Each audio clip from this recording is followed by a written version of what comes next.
Welcome to Travel Tech Talks. My name is Jess, and today we're going to be speaking all things NDC with the wonderful Lilly Mannerswood, who is our Senior Product Manager at Serko. Welcome to the show, Lilly. Thanks, Jess. Thanks for having me. Awesome. Hey, I wondered if maybe by way of introducing yourself, you could give our audience a little bit of an update about who you are, your role at Serko. That would be great. Sure. So I'm Lilly Mannerswood. I've been at Serko for almost 5 years. My role is Senior Product Manager for our Managed Travel or TMC reseller segment. So I focus on our TMC relationships and the corporates underneath them. I have spent quite a lot of time in the fly vertical within our product, so NDC is a specialty to me. And previous to Serko, I was in the travel industry, so going on almost 20 years in travel. Oh gosh, that's well versed in the travel industry, I know. I wondered, actually by way of maybe introducing this segment and some of the content and why we're talking about it, it's such a hot topic. If I could give you a little bit of an example of why it's, of a corporate that's speaking about NDC and some of maybe the anxiety that they're feeling or uncertainty about NDC.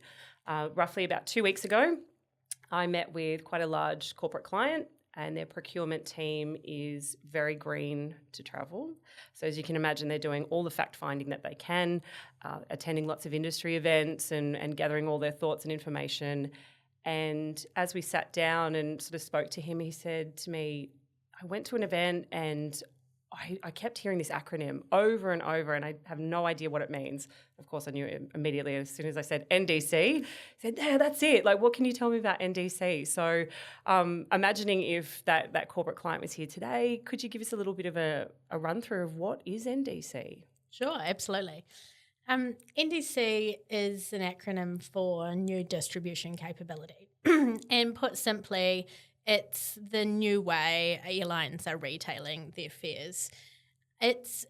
When we say it's new, it's really not that new. It's been around since 2015, and it really was a way for airlines to get closer to their customer and be able to retail to the preferences of the customer in real time.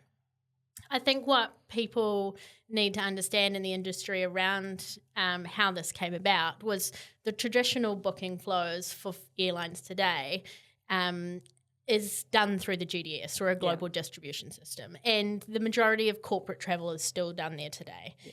And the GDS is responsible for creating offers to customers through various data points, whether that's a price inventory, schedules, availability, and they're the ones that are responsible to curate the offer to the customer. What that meant for the airlines is that actually they have very little control over, what the end customer sees or to be able to preference to them. So NDC was really born out of the desire to get closer to the customer in layman's terms.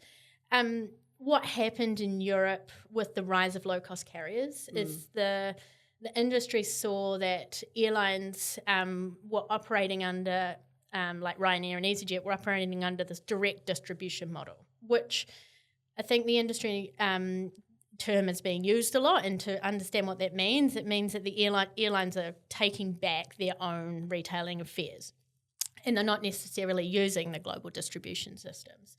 So what those airlines were able to do in a very short time was to get a lot of market share and be able to retail things like ancillaries and have dynamic pricing and things like that. And the full service carriers were looking on, the British Airways, Lufthansa of the world going, how do we become like that? How we don't even know really if a fare we distribute might not get to a customer for 3 or 4 weeks. And in that time, is it still relevant? Where low-cost carriers were just changing them dynamically every day, all the time, to react to that market dynamic. So NDC is a standard that gave airlines control to be able to give offers and orders. These are terminology that the industry use. Directly to customers and actually be able to control that real-time personalisation. Yeah, and it makes sense, right? You mentioned just before that NDC has kind of been around since about 2015, since it's sort of, I guess, of that time, where is Serko on its NDC journey, and maybe what's happening in the next 12 to 18 months that you see? Yeah, so Serko takes NDC seriously, and we've obviously been really big on partnering with our carriers and market. So we started our NDC journey in 2017, and we bought Qantas, Air Canada and Southwest on into the Zeno platform through direct integrations, through technology powered by Excelia, which is the tech provider that the airlines are using to distribute their offers and orders. And at that time, that was strategically important for us to allow those airlines to differentiate their content within the Zeno marketplace. As time evolved, what we found was, our relationships and feedback from our TMC community or travel agent community was that productivity was a priority for them. So NDC brings quite a lot of change because it's fundamentally different to the traditional booking flows. And we really needed to have a look at was these direct connections we had to the airline the best, productivity integration for them. And now what we are embarking on is an integration into Sabre. So Sabre is one of the global distribution systems, and they are basically aggregating all the NDC exchanges into their platform, and that allows us to source from a GDS but also create bookings inside the GDS, which is a familiar workflow for the travel agency partners we have. And it just means that some of that change is mitigated. Whilst we work on Sabre, what we're aiming for Sabre is that we would have a shop and book implementation due out later this year. It's due just before Christmas. And until that time, we've leveraged our integration with Travel Fusion, who are an aggregator of different airline providers and content based out of the UK, to offer NDC. So we have with Travel Fusion, a shop, book, change and cancel integration that allows customers to not only book but service their NDC bookings online, which was a really important decision for us because we know that the online booking tool plays such a crucial role in this new distribution strategy, and so it wasn't just enough to offer the shop and book. We needed to bring on those booking management modules. And looping back to Sabre, the priority for us in the new year is to start those booking management modules as well, so that customers can change their flight and cancel and potentially refund their ticket all within the Zeno product. Sounds like there's a lot to come, and definitely iteration upon iteration as we build out what that total product offering looks like. Yeah. I guess if I'm thinking about your experience, and what you've seen with how some of the different airlines are utilising NDC, if I'm a corporate customer and thinking about, what's in it for them, what's the benefit and what's in it for the end user or the corporate customer? Yeah, I think the benefits of NDC sometimes get a little bit drowned out, and with maybe the industry talking a lot about how much change it's bringing. But at Serko, we're really positive about NDC, and we think it's really exciting. And so I think it's good to take a step back and start maybe giving customers or any listeners here an understanding of what the terms are and what the benefits are. So the big term that people use a lot in the NDC world is continuous pricing.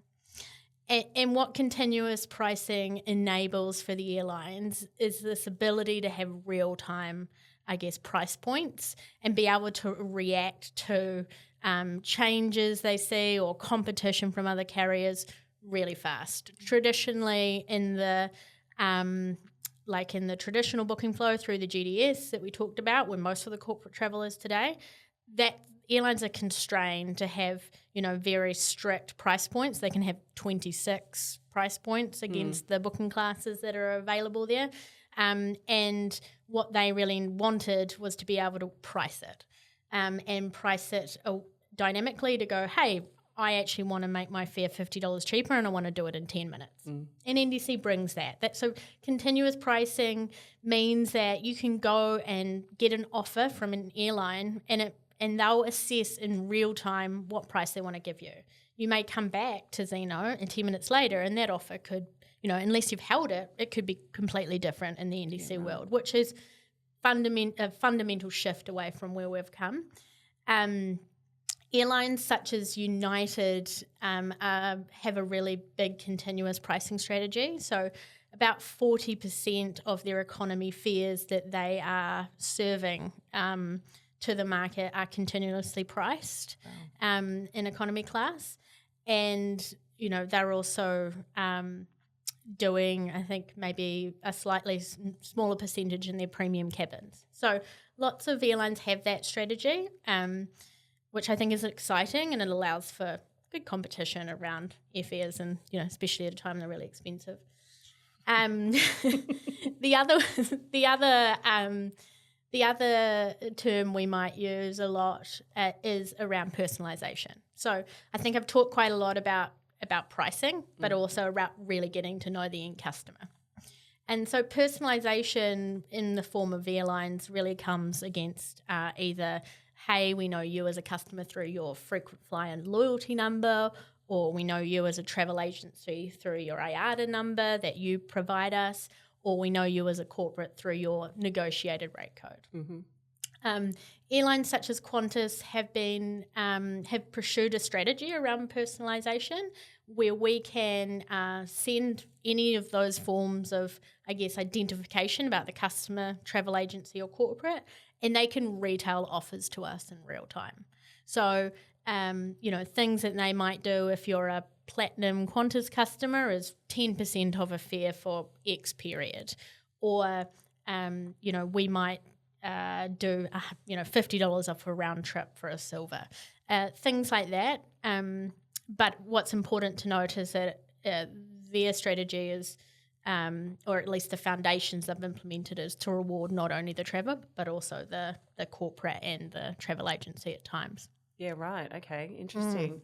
I think when it comes to, you've got this experience with Travel Fusion and now like the Sabre NDC module as well. As you have gone through the process, with previous iterations of NDC offerings, plus now, Travel Fusion and now Sabre NDC, is there anything weird, wonderful or unexpected that's kind of popped up that's stopped you in your tracks or made you have to pivot, or just observational? Yeah, I think what we've probably found the most at the moment is the airlines are starting slowly. So a lot of the NDC strategy is around differentiated pricing, so making the NDC channel or distribution channel slightly cheaper than the traditional channel, but hasn't necessarily reached the level of personalisation we'd expect. So, as an industry, feedback to the airlines is, are you going to do more than this being a pricing strategy? And I think that feedback's been heard in the forums that I attend. The other thing, I guess, was, we talked about NDC being a standard, but the standard is probably not implemented in a standardised way across the carriers. So we work in a complex travel domain. We've got 300 odd engineers at Serko working on the Zeno platform, and we spend a lot of our time talking about the what and the why, and sometimes how, because it's coming through different channels and we need to sort of debunk that for them. We were hoping with NDC that we'd spend less time having to do that, because we've got a standard and all the airlines are conforming to it, and you can expect the same thing, engineering teams, just in a different airline response. Unfortunately, that hasn't been the case. So a lot of the product team at Serko are still hoping that some of that can be rectified in the future as the versions of these standards are released to the industry. I think some of our TMC partners are also feeling that burn as well as they go through, certainly, even in an offline capacity, looking at some of the NDC offerings, it differs between carriers. Some of the content simply isn't there. So, I think when we're looking at that standard, it's still a little while to get there, perhaps. Absolutely, absolutely. I think that's what we're trying to articulate to the corporates that are being talked to about this with by their airline representatives is that. This is a big change. It's a change for the online experience. It's a change for the offline experience, and it needs to be serviced. It's coming at a time that, capacity and within travel agencies isn't the same. Still coming up, yeah. And we can't productivity and SLAs, service level agreements, and transaction fee costs, whether going online or offline, are really important to corporates and the travel agencies. So the change that this is taking needs to be considered when they talk about all these things. Yeah, definitely. I guess on that point of, talking about customers, and some TMCs already in a capacity to be looking at NDC offline. Some have, might be looking at Travel Fusion. Does Serko, do we have customers using NDC today? And what are some of the success stories or failures? I always shy away from failures, but it's good to talk about because it's a learning curve. I think anything that you've observed. At Serko, we've had a couple of corporates exclusively shopping NDC for some specific carriers for over a year now. I think what we're proud of is that we're actually in that pattern of continuous learning, and we've taken that first step because that has involved a really strong partnership from the corporate, the TMC, ourselves, and the airline. I think the reason why we've been successful to fully adopt NDC for a carrier within the travel policy is that the partnership across those four key players is there and present, and the airlines were really supportive of us to get to that point of adoption because everybody has a vested interest in the success, right? The only way we can improve the standards and the workflows is by actually starting to adopt it. So I think that's been really successful. I think for us, for our product, for Zeno, the reason why we've been able to have such success is that we've never compromised on NDC with our connected trip promise. So we allow customers to have, traditional fares and NDC fares in a policy. They can book that, in any form if they want a one-way flight with Virgin and back on Qantas NDC with a hotel and a car all inside a single reservation. That's so powerful, right? Yeah. You're not limiting, and not limiting that choice. I think is so powerful. And that's really important to us. Like that's why we have customers coming to us because when we take on a new distribution mechanism, ideally it happens with customers not knowing about it. But with NDC, it just can't. It's just such a fundamental shift in the industry. But with Zeno, what we maintain is that we will take that. We will continue to offer the same level of services the best we can. Some things definitely change. I don't think we can tell people that NDC is going to be a replicator or rinse and repeat of the traditional faring. There are going to be changes, but those changes are for the greater good. This is about getting in touch with better pricing, personalisation, and better rewards from the airline. Really, yeah, for sure. I wonder if we can do a quick fire true or false. I think on that theme of there is a lot to consider here. We've sort of talked about that this is quite a shift to traditional, airline retailing. It's a shift for the TMC partners who, are not just, hey, how can I make this available to my customers through the online booking tool, but also in an offline capacity, and how do we support it in once the booking's been made. So if we could maybe do a couple of true or false and get your gauge on what you think. The first one is that NDC is a cost control strategy for the airlines, and it's not about the traveller at all. I think NDC might have started out like that, as I mentioned before, but I don't believe that that's true. I think, airlines are wanting to take control back of their offers. They want to be distributing in real time. They want to be reactive, and they want to personalise. I think we'll see that realised over time. But for now, there are some carriers using that as a lever for adoption, because, there needs to be some push to get people actually moving, and I think that in specific markets like the US, we've seen that as a mechanism. But I don't think it's the be all and end all of why NDC exists. The next one I've got here is that NDC is evolving the boundaries of airfare offers and the application of travel policy.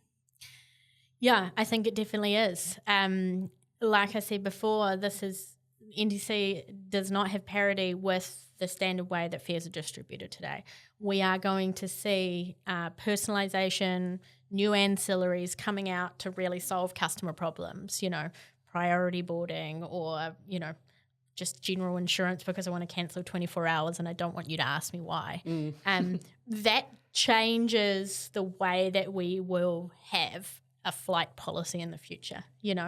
If you're a company that doesn't want your customers to have loyalty offers based on your frequent flyer number. That's a common one. Yeah, which is common in some industries.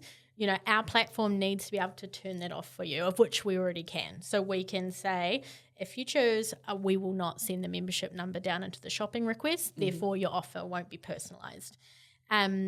The other thing really around the ancillary space, the add-ons, the fare bundles, they're called different flavours of things, that's going to control the way that policy is managed. It's not just about, hey, a chargeable seat anymore. It's about, do you want them to have Wi-Fi on board? Do you want them to be able to priority board? Do you want them to have insurance?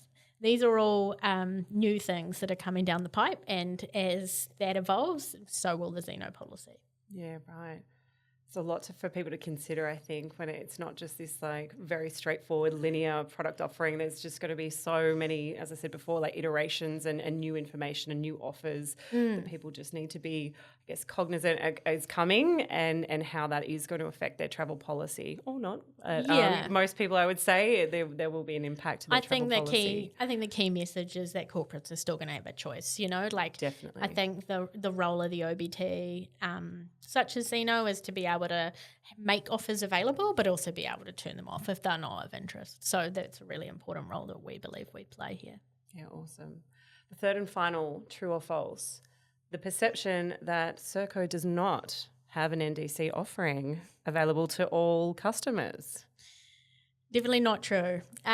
So we, like I said before, have a very established Travel Fusion integration that can offer any NDC carrier through Travel Fusion, I think of which they've got maybe over 40 carriers available, all the major full-service carriers that really are popular in the markets that Zeno operates within. And we've really invested in that. So we've invested in the ability to shop, book, change, cancel, refund, but also the personalisation is there as well. So retailing offers based on the loyalty numbers, based on fare bundles. If you're looking at United, they have the ability to have special pricing codes so that you can get the economy fare with Wi-Fi, etc. That's all within the Travel Fusion offering today and available to any of our customers. It's quite a robust offering then already, straight out the gate. There's no waiting.